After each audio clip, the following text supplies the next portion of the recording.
मैंने जब paper submit कर दिया था ना, तो मैंने क्या बोलते हैं, पेपर में एक रिमार्क डालने का ऑप्शन आता है, तो मैंने लेजिट, मैं मजाक भी नहीं कर रहा हूँ, लिटरली भाई मैंने उस पर लिखा है कि एनटीए तुम्हारी माँ की। सो भाई आज है 26 मई और अभी बज रहे हैं दिन के 4, ठीक है। सो आज था मेरा CUET का एग्ज़ाम। तो स्टार्ट से स्टार्ट करता हूँ, तुम लोग को मैं पूरा बताता हूँ कि कैसे क्या था। उसके पहले भाई तुम लोग को अगर हेडफोन्स लगाने हो या घर वाला कोई आसपास में है जो गाली नहीं सुन सकता है, तुम अगर ऐसा कोई वीडियो देख रहे हो जहाँ पे गाली बोली जा रही है, गाली दी जा रही है किसी को भी, तो तुम्हें बोला जाए, डांटा जाए, तो प्लीज़ अपनी सेफ्टी अपने हाथ में रखें, ठीक है। So let start. तो भाई कल रात में ना, सबसे पहले मेरे सारे फ़ोन्स पे और जो भी डिवाइसेस थे सबके घर में, वहाँ पे ये मैसेज आता है कि रात में आने वाला है थंडरस्टॉर्म, जो 80-90 किलोमीटर पर आवर का रहेगा और तोड़ फोड़ हो सकती है, आप घर से बाहर ना निकले, ठीक है। Just for the precautions and safety measures जो गवर्नमेंट पहले से लेती है। So in that I got a bit excited कि बहन चोद भाई कल का पेपर कैंसिल हो जाए यार, बस ये हो जाए, बाहर सुबह में मेट्रो ना चले, मुझे पेपर ना देने जाना पड़े, कुछ ना हो भाई, ठीक है। मैं पूरी सारी चीज़ें एकदम बेस्ट केस सिनेरियो सोच करके बैठा हूँ। रात का बज रहा था 1, सुबह मुझे 6 बजे उठ करके पेपर देने जाना है। मैं सोने गया हूँ, फिर मेरी नींद खुलती है, लिटरली मैं बता रहा हूँ खुद से खुली थी नींद, 3:45 बजे, 3:48 हो रहा था टू बी प्रिसाइज। भाई मेरी 3:45 बजे नींद खुल गई है और उसके बाद से मैं अभी तक जाग रहा हूँ, ठीक है। ऑलमोस्ट 12 घंटे और 12 घंटे से ऊपर ही हो चुके हैं, ठीक है। मैं उठा हूँ, मैंने केमिस्ट्री घंटा कुछ नहीं पढ़ी थी, लिटरली घंटा कुछ नहीं। मैं फिज़िक्स को छोड़ करके मैं केमिस्ट्री पे जा रहा हूँ, केमिस्ट्री रिवाइज़ कर रहा हूँ, जो भी मेरे शॉर्ट नोट्स वगैरह थे, सारी चीज़ें थी, मैं रिवाइज़ कर रहा हूँ, ठीक है, कि कुछ ना कुछ बन जाए मेरे से। मैं गया हूँ सेंटर, और भाई सेंटर इतना दूर। पहली बात तो यहाँ से मुंशी पुलिया से मैंने मेट्रो पकड़ी है अमौसी के लिए, ठीक है। और ये नाम बहन तो पता नहीं भाई ये सब कहाँ का आता है, अमौसी कैसा नाम है भाई। तो मैं गया था अमौसी, ठीक है। फिर मैं उसमें रील बनाने लग गया कि भाई जिसको पढ़ना होता है कहीं पे भी पढ़ लेता है, और यहाँ पे अभी आ भी जाएगी, ठीक है। सो मैंने ये वीडियो बनाई 7-8 सेकंड की clip. Out of social anxiety मैं ज़्यादा कुछ बोल भी नहीं पा रहा था क्योंकि बहुत सारे लोग बैठे हुए थे ट्रेन में, जिनको मेट्रो में सॉरी, जिनको एयरपोर्ट तक के जाना था, ठीक है। सो दे वर कंटिन्यूइंग विद दैट शिट और मैं अपना काम कर रहा था। लेकिन उस 8 सेकंड के क्लिप के अलावा मैं कहीं पे भी मेट्रो में पढ़ नहीं रहा था। मैं उसके पहले सिर्फ गाने सुन रहा था। 1 घंटा मैंने गाने सुने हैं, 40 से 45 मिनट लगा था, मैंने ऑलमोस्ट वो पूरा टाइम गाने ही सुने हैं सिवाय उस 8 सेकंड की क्लिप के, ठीक। फिर मेरे दिमाग में ये गान मस्ती चल ही रही थी कि भाई अगर कोई एयरपोर्ट जाता है तो मुंशी पुलिया पे क्या होता है कि मेट्रो पीछे कहीं जाती है जहाँ पे उसका कुछ थोड़ा बहुत काम होता होगा, फिर मेट्रो आती है। तो मैं सोच रहा हूँ कि क्या यहाँ पे भी ऐसा होता होगा, और मैं अमौसी पे उतरने के बजाय, मतलब मुझे ऐसा करना भी नहीं था बट मेरे दिमाग में ऐसा चल रहा था, आई समहाउ मैनिफेस्टेड इट, और वो हो भी गया। मैं गया हूँ, मैं एयरपोर्ट पे उतर चुका हूँ। मैं गार्ड जो भी था वहाँ से, सिक्योरिटी वाले पर्सन से पूछ रहा हूँ कि भाई मुझे ये बताओ मैं करूँ क्या। तो उसने बोला कि भाई तुम जाओ वापस बैठ जाओ, और वो ट्रेन, मतलब वो मेट्रो, ट्रेन क्यों बहन चो बार बार कह रहा हूँ, मेट्रो वापस उल्टी चलने लग जाएगी। तो मैं गया आउट ऑफ क्यूरियोसिटी एंड मैं बैठा हूँ। मैं पहुँच गया अमौसी।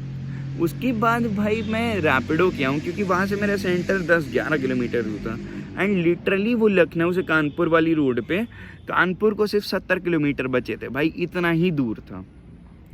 मैं गया हूँ, मैं सेंटर पे मैं 7:30 बजे पहुंचा हूँ। सेंटर पे 7 बजे से सारा काम चालू हो जाना चाहिए। भाई बहन के लोड़ों ने 8 बजे तक दरवाज़ा नहीं खोला है। एनटीए वाले पता नहीं क्या गांजा फुकवाते हैं इनको पहले पेपर के पहले, कि ये भोसड़ी वाले कुछ काम ही नहीं करना चाहते भाई, लिटरली ये सब कुछ काम ही नहीं करना चाहते हैं। ये सब उन्हें 8 बजे दरवाज़ा खोला है। लंबी लंबी लाइनें भाई, बस तुम जहाँ तक आके खोलो लाइन नहीं जा रही हैं भाई। जो बंदा 7 बजे आया, 7:15, 7:30, जो बंदा टाइम पे भी आया ना, उसके भी टाइम पे आने का कोई फ़ायदा नहीं था, क्योंकि बैन के लोड़े ऐसा सिस्टम रखे थे कि मैं क्या ही बताऊं। चेकिंग वेकिंग हुई। At the time of checking भाई तुम्हारे भाई के साथ क्यों कुछ ना गलत हो, ठीक है। तो मेरे साथ वहाँ पे प्रॉपर उस बंदे ने भाई, वो बंदा गे था या क्या था, ठीक है। And I don't fucking support LGBTQ भाई, मतलब BTQ को मैं सपोर्ट नहीं करता हूँ, खाली स्टार्ट KL को सपोर्ट करता हूँ, ठीक है। सो कीपिंग दैट असाइड, भाई वो बंदे ने मेरा, जब वो चेकिंग कर रहा था, उसने मेरा T-शर्ट ऐसे ऐसे किया है भाई, लिटरली मैंने अंदर से वेस्ट भी नहीं पहनी हुई है एंड उसने ऑलमोस्ट आधा ऊपर कर दिया था। मैं कहा भोसड़ी की औकात में रहो, लाइक लिटरली मैंने उसको मुंह पे बुआया कि ये सब करना है तो भाई किसी और लौंडे के साथ कर दो, सारे तो लड़के ही खड़े हैं, अकेले तो मैं ही दिख रहा हूँ। और भाई मेरी जो गांड भाई एकदम पिनकी ना कि मैं माधर चौक को पट्ट से चाटा मारूं, क्या बताऊं भाई। उसके बाद में गया अंदर चेकिंग के लिए, ठीक है, अंदर सारा काम हुआ। फिर जैसे ही मेरी बारी आई, जैसे ही लाइक एक बंदा करवा रहा था, उसके जस्ट पीछे मैं था, मेरी बारी आई और कुछ गलत ना हो, ऐसा कैसे हो सकता है भाई। उस टाइम पे उन लोगों ने ऑर्डर कर दिया कि अब आप लोग जाइए अपने सीट पे, अब बस हम आपका अटेंडेंस जो भी होगा वो हम सीट पे आकर के ले लेंगे, आप जाइए। व्हाट द फक भाई, मेरा एक बचा था, मैंने उसको बोला कि भाई इसके बाद मैं ही हूँ, मैं चला जाता हूँ। कह रहा है शांति से जाओ, नहीं तो भी तुमको सेंटर के बाहर करते हैं। कहा भोसड़ी की करके ये बाहर मिल जाए मुझे, बस ये सेंटर के बाहर अगर मुझे मिल जाए तो मैं इनको समझाता भाई कि क्या होता है सेंटर के बाहर निकालना, ठीक है। एनीवेज मैं बैठा, तो मेरा सबसे पहले पेपर था फिज़िक्स का। Here comes the interesting part, जितनी मैंने उम्मीद लगाई थी उससे ख़राब गया है मेरा फिज़िक्स का पेपर। मैं बैठा था, पहला क्वेश्चन ऑप्टिक्स का, ऑप्टिक्स में पढ़ के नहीं गया था, EMI पढ़ के नहीं गया था, पहला क्वेश्चन ऑप्टिक्स का, ठीक है, आने दो। सेकंड क्वेश्चन अगेन ऑप्टिक्स का। उस समय जो मेरा मेंटल स्टेट फकअप हुआ ना भाई, उस समय बहन चोद जो मेरे दिमाग में चल रहा था कि पूरा पेपर आज ऑप्टिक्स से ही आया है क्या, कहीं मैंने दुनिया की सबसे बड़ी गलती तो नहीं कर दी ऑप्टिक्स को छोड़ करके। एंड मेरे को भाई 10th में भी जब ये चैप्टर था ना, रिफ्लेक्शन रिफ्रैक्शन वाला, लौड़ा मेरे को समझ में नहीं आता था। मेरे को तो पहले यही नहीं समझ में आता था कि भाई कन्वेक्स कन्वर्ज करता है या डाइवर्ज करता है। अभी मेरे को क्लियर है कि कन्वेक्स कन्वर्ज करता है और कॉनकेव डाइवर्ज करता है, ठीक है। तो वो सब पुरानी बातें हो गई, बट कभी मेरे को ये चैप्टर समझ में ही नहीं है, ना मैं समझना चाहता हूँ। ऐसा नहीं कि मैं समझना चाहता हूँ, मैं उसको समझना ही नहीं चाहता, तो मेरे समझ में भी नहीं आ रहा है। So I just sat and मेरे दिमाग में 2 बार तो चला कि भाई पेपर छोड़ करके भाग जाऊँ क्या, अब तो कोई मतलब नहीं है। But then I move to the other question and मेरे अच्छे खासे क्वेश्चन होते चले गए।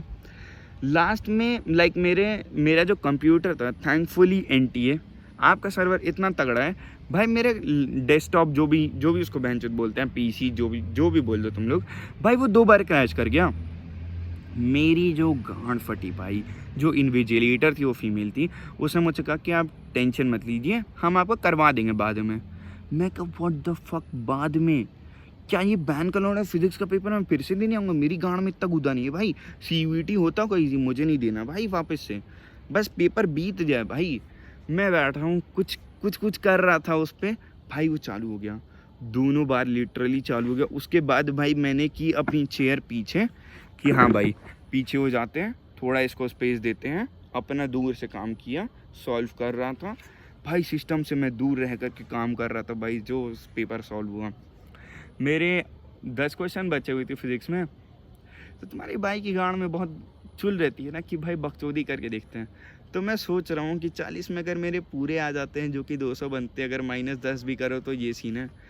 तो मैं कुछ भी यूनिट मिला करके कि बेंचो इसका यूनिट ये एम्पियर पर मीटर स्क्वायर में दिया है, ये इसमें दिया, जैसे दिया, कुछ भी करके बस भाई आंसर मारना है, ठीक है। तो मैंने उसके बाद 7 क्वेश्चंस के आंसर मारे, लास्ट में मैंने 3 क्वेश्चन छोड़े थे।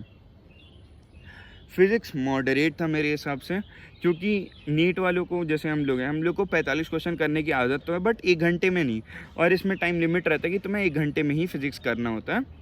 सो उस वजह से थोड़ा ज़्यादा प्रेशर क्रिएट हो रहा था, भले से पेपर थोड़ा ईजियर साइड पे ही था नीट के कंपैरिजन में, बट मेरे हिसाब से मॉड पेपर था, ठीक है। उसके बाद स्टार्ट होता है हमारा जनरल एप्टीट्यूड, ठीक है। और जनरल एप्टीट्यूड के मैंने लौड़ा कोई वीडियो नहीं देखी थी, कोई वीडियो नहीं देखी मैंने, बस उसका सिलेबस देखा था कि इसमें हाँ थोड़ी बहुत GK आती है, थोड़ी बहुत मैथ्स आती है, ये आता है, ठीक है, हो जाएगा। मैं बैठा हूँ भाई, मैं 15-20 क्वेश्चन अटैम्प्ट करने के बाद इतना खुश हुआ ना, इसमें सिर्फ मैथ्स आ रही है। मेरी तो किस्मत खुल गई भाई, मेरी मैथ्स इन जनरल अच्छी है। कंपाउंड इंटरेस्ट निकालो, सिंपल इंटरेस्ट निकालो, कोई फॉर्मूला नहीं चाहिए, मैं सारी चीज़ें कर दूंगा, तुम बस मैथ्स लाओ, ठीक है। सुडोकू वगैरह खिला लो, कोई पैटर्न दिखा दो, पैटर्न डिकोड करना है, सारे पैटर्न को डिकोड कर दूंगा, सब कुछ कर दूंगा भाई। आता है 27वां या 28वां क्वेश्चन, ठीक है। स्टार्ट हो गई GK, literal GK out of nowhere भाई, जीके स्टार्ट हो गई। 2025 में किसको नोबेल प्राइज़ मिला था? अच्छा, हमारे देश में ये देवी जी थी जिनको ये भारत रत्न या कुछ ऐसा अवार्ड अच्छा सा मिला हुआ था। तो इनको ये बताइए आपकी किस चीज़ के लिए मिला था? मुझे क्या पता भाई, मुझे क्या पता, मुझसे क्यों पूछ रहे हो भाई? ये पूरी बकचोदी भाई तुम्हें जीके की इसी पेपर में करनी थी। तुम जनरल एप्टीट्यूड प्लस जीके लिख देते, मैं उसको छूता ही नहीं भाई। मुझे न्यूज़पेपर पढ़ने से, न्यूज़ देखने से सख्त नफरत है भाई, सख्त नफरत। जब तक नीट की कोई न्यूज़ ना हो मैं देखता ही नहीं हूँ न्यूज़, ठीक है। So it's like that. और मैथ्स का एक क्वेश्चन था भाई, कंपोजिट नंबर। भाई ये सेकंड क्लास का टॉपिक मुझसे तुम अभी क्यों पूछ रहे हो? जब मैं सेकंड में था तब भी तुम पेपर लेके पूछ सकते थे। कंपोजिट नंबर याद ही नहीं है भाई, ये होता क्या है? लिटरल कंपोजिट नंबर होता क्या, मेरे को अभी भी पता नहीं है ना। मेरे को झांट फर्क पड़ता है कंपोजिट नंबर से। मैंने सिर्फ 27 क्वेश्चन अटैम्प्ट किए 50 में से, मैंने सिर्फ तुक्का लेने का भी नहीं सोचा। मैं कहा गाड़ मारा है पेपर, ये झांटू पेपर मुझे देना ही नहीं है। Then comes the chemistry part, जिसको मैंने सुबह उठ करके रिवाइज किया था, बस ना मैंने उसके पहले रिवाइज किया था ना कुछ। मैं भगवान से मना रहा था कि भगवान प्लीज़ मेरा केमिस्ट्री ठीक करवा दो, प्लीज़ मैं आपके हाथ जोड़ता हूँ, मेरा कुछ ना कुछ तो करवा ही दो। भाई मेरे को बैन चोद ऐसा भगवान वो दिए भाई, बैठा हूँ भाई केमिस्ट्री करने, सारे सवाल होते गए भाई। लिटरली 50 में से 43 सवाल मैंने 30 मिनट के अंदर किए, पट भाई सॉल्व कर रहा हूँ, टिक कर रहा हूँ, सॉल्व कर रहा हूँ, ऑप्शन देख रहा हूँ, टिक कर रहा हूँ। लिटरली भाई इतने स्पीड में किया, मैं क्या बताऊँ। उसके बाद भाई आखिरी में ना कार्बोनिल मतलब कार्बन कंपाउंड्स मैंने पढ़े हैं ढंग से, ना मेरे को इलेक्ट्रोकेमिस्ट्री आती है, और दोनों पे केस बेस्ड क्वेश्चन आ गया, जिसमें से 10 में से मैंने सिर्फ 3 सवाल किए हुए थे। तब मेरी चुल देखो कि भोसड़ी के तुमसे पहले नहीं तैयार था पेपर, तुम कर नहीं पा रहे थे, अब तुम्हें 50 के 50 अटेम्प्ट करने। एंड गेस वर्ड भाई, मैं बैठ करके उसमें धूम चूतड़ भोसड़ा सारा लगा करके, सारा भांग भोसड़ा एकदम ऐसे मंत्र नहीं लगाते लोग, ये जो जादूगरनियाँ रहती हैं, ये भी फूंक दो, ये भी फूंक दो, सब मिला कर कुछ बढ़िया सा बन जाएगा।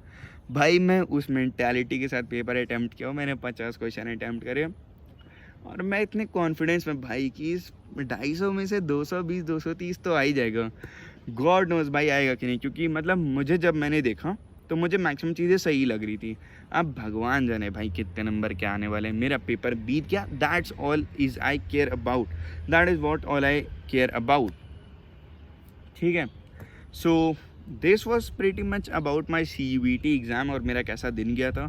काफ़ी दिनों बाद आज मैं वीडियो बनाया, और यहाँ पे एज यू कैन सी बर्फ़ गिर रही है, तो मैं वीडियो बना रहा हूँ क्योंकि अपेरेंटली 50 डिग्री सेल्सियस या 45-40 डिग्री सेल्सियस में यहाँ पे लखनऊ में बर्फ़ गिरती है। So I am enjoying all the ice, and मिलते हैं भाई नेक्स्ट वीडियो में, पीस। और भाई हाँ, मैं तुम लोग को मोस्ट इम्पॉर्टेंट या सबसे तगड़ी चीज़ तो बताना भूल ही गया। मैंने जब पेपर सबमिट कर दिया था ना, तो मैंने क्या बोलते हैं, पेपर में एक रिमार्क डालने का ऑप्शन आता है, तो मैंने लेजिट, मैं मजाक भी नहीं कर रहा हूँ, लिटरली भाई मैंने उस पर लिखा है कि एंटी है तुम्हारी माँ की चूत। अब देख